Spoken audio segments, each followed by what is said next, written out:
Today we're going to talk about the biggest lie about weight loss, dieting, and trying to lose your belly fat. This lie has been going around for decades. You may have accepted this mainstream lie because it's taught in all the different universities and continue to use it over and over again. What is this lie?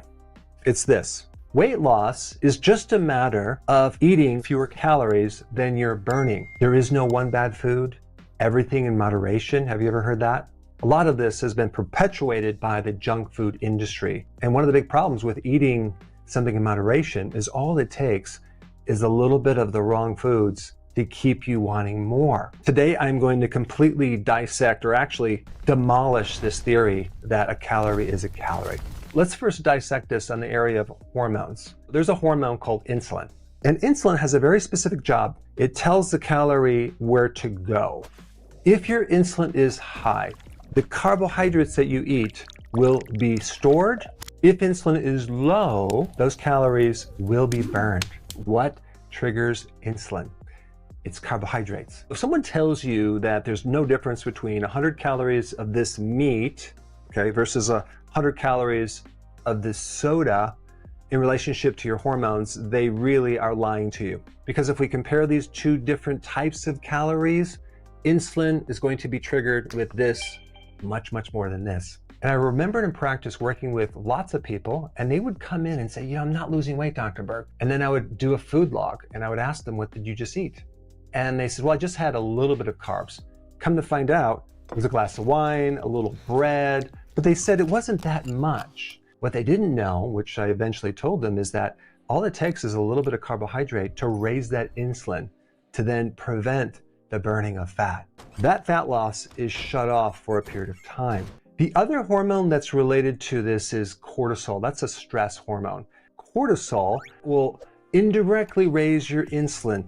It's coming from your own body. It's coming from the liver. Not to mention the cortisol prevents you sleeping. And by the way, most of the fat burning that your body does is during the deep sleep. The other fact I want to mention is fiber. Fiber is another variable that can help reduce the spike of blood sugars. For example, if you ate an orange versus orange juice, you get a big spike with orange juice, but not necessarily the orange because of the fiber. Another reason why you can't say that all calories are treated the same regardless of source. Like even with this right here, this is industrial starch, highly refined. It's classified as a complex carbohydrate. When you consume it, it really jacks up your blood sugar extremely high versus more of a whole food starch that's not highly processed, like maybe a potato that's steamed is going to act very differently than industrial starches. The more processed it is, the more you're going to absorb the calories. And I also want to talk about, this is cod liver, and this is a very high source of omega-3 fats, okay? Super healthy.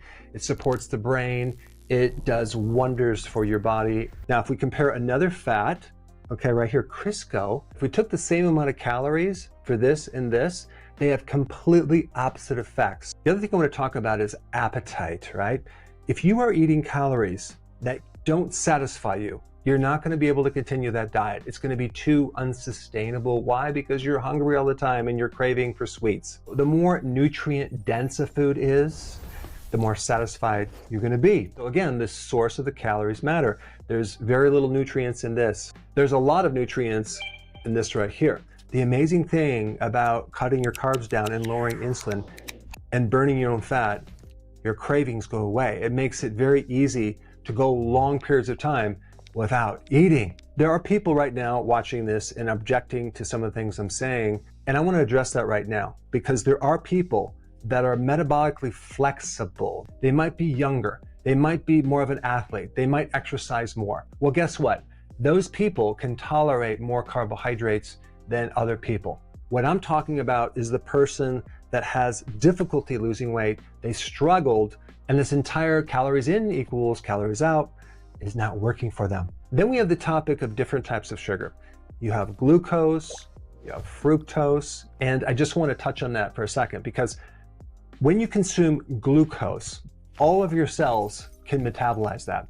When you consume fructose, only the liver can deal with that type of sugar. If you're doing more high fructose corn syrup, which is definitely not natural, we're overloading the liver, and that is definitely a different source of calories versus something like honey, which means that the high fructose corn syrup is going to create a lot more inflammation because it doesn't have the normal natural antioxidants and the other things as nature has provided. In nature, if something has sugar in it, it's also going to have protective factors in it as well. And those would be like the antioxidants in fruit, in certain vegetables that can protect you from the sugar. In summary, if you're trying to lose weight, especially midsection weight, and you're struggling, and someone is really pushing this focus on your calories in, calories out theory, you might want to take a step back and try something else, like going on the healthy version of the low-carb ketogenic diet with intermittent fasting.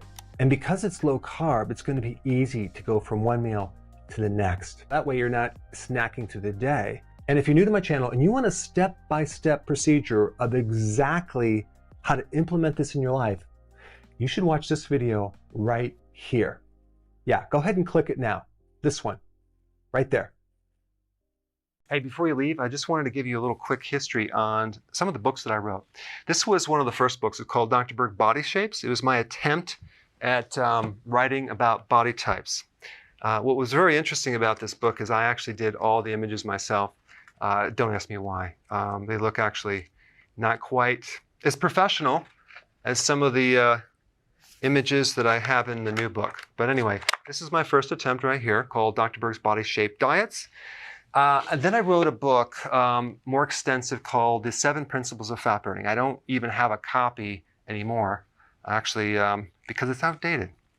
The next book, I put about 1,000 hours into this one right here called The New Body Type Guide. Major updates on the body types. I put a lot of energy into this. It has professional images, graphics, all sorts of things. Now, the problem with this book is it doesn't really describe what this is really about. Body types are only a small portion of what's in this book. And that's why I changed the name to the Healthy Keto Plan, okay? If you happen to have this book, you don't really need this book because there's only very, very minor updates. But if you don't have this, you need to get this one right here. This book goes into every single detail that you would ever want to know about. It goes into the 7 principles of fat burning. It goes into hormones, the body types, the basic keto plan. It goes into intermittent fasting. I talk about the 10 fat burning triggers and blockers and fat burning strategies with a lot of details in every single chapter. I go into body issues that interfere with losing weight. There's very few people that just have a weight problem. They have a lot of body issues, whether it's sleeping problems, stress problems, inflammation, menopause. I cover that extensively in this book. Then I talk about how to get rid of stress, and I show you a technique. Then I get into exercising. And then I have a lot of really good recipes in this book as well. So this is a good reference guide. On my website, if you get this book, you get this one free. It's called Healthy Keto and Intermittent Fasting. This is the shortcut, quick guide to this book. And the reason I created this book is to have you, within 45 minutes, learn how to do keto, okay, in intermittent fasting, exactly what you need to do.